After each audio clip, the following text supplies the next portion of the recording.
The fastest way to grow your business is to buy someone else's company. This isn't new information, but here's what you need to know. The industry has documented that 50 to 70% of mergers or acquisitions fail. So how do you beat those odds? As you make the decision to potentially buy a company, keep in mind that there needs to be commonality in corporate passions and style. When you try to merge companies that don't share the same values and products, you'll find that employees undermine each other, and you're faced with chaos. In real estate, brokers don't have long-term contracts. They can just walk off the job. Buying a company to grow your own is not a magic bullet. You need to take time to study the target company, meet with all the staff ahead of time, and determine if a merger could be successful.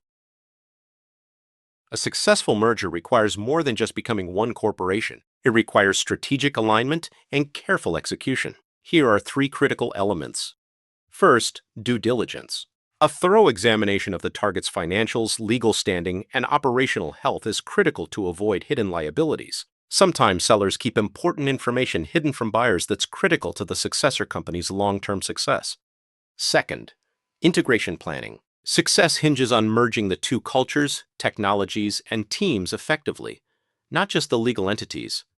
Third, clear communication. Open communication with employees, customers, and stakeholders is necessary to maintain stability during the transition. Combining two companies can be tricky. Review the previous 3 years' financials and tax returns in addition to brokerage contracts and employee contracts. You also need to consider brokerage overlap and competition, and whether the purchase will help you grow your existing market or expand into a new market segment you haven't already covered. Critical to success is sharing your game plan with your key players already on your team. They can help you recruit new brokers and identify opportunities to cooperate with other companies. It's also important to have their help in any transition as you add more brokers to your team. Find a way to incentivize the success of a merger for both new brokers and your existing team. This might look like a bonus for everyone as the merger comes together, a bonus on successful revenue generation, or a bonus on increased business for everyone. This takes some thinking and confidence.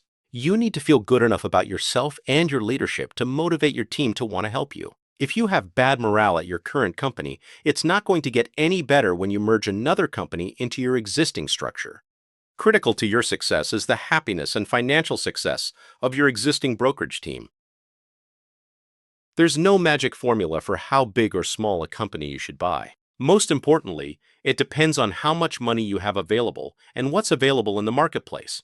It's not unusual for a small company to buy a larger one, or for a big company to grow through multiple acquisitions of smaller firms.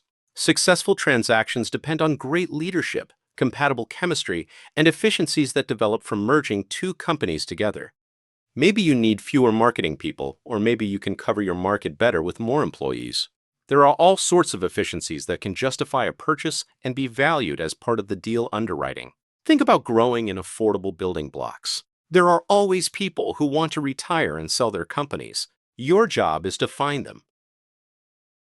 One important consideration is how you'll fund the purchase. Between borrowing money from friends and family, using your own equity, and borrowing from either the SBA or a lending institution, you need to understand the impact of the cost of money and how a merger can benefit you. You may need professional help to analyze these decisions. Run pro forma financial statements ahead of time to assess the impact of any merger and determine how you'll pay for it. Another critical factor as you embark on buying a company, you need an extraordinarily capable attorney whose personality meshes with yours. Your attorney needs to be experienced and have a track record in putting together transactions like this. You may need a referral. My personal experience taught me that I didn't know enough about how this worked, and I needed to listen to my attorney guide me through the important decisions we needed to make when merging two companies together.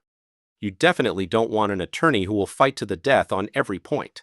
In my opinion, those attorneys often overprotect and can kill deals that could have come together. Successful deals require compromise. Attorneys should not be front and center. They should be behind you, supporting you in a quiet, thoughtful way, and have the ability to talk to the seller's attorney in a manner that convinces them to make the deal happen. Buying another business can accelerate your growth dramatically if you do it right.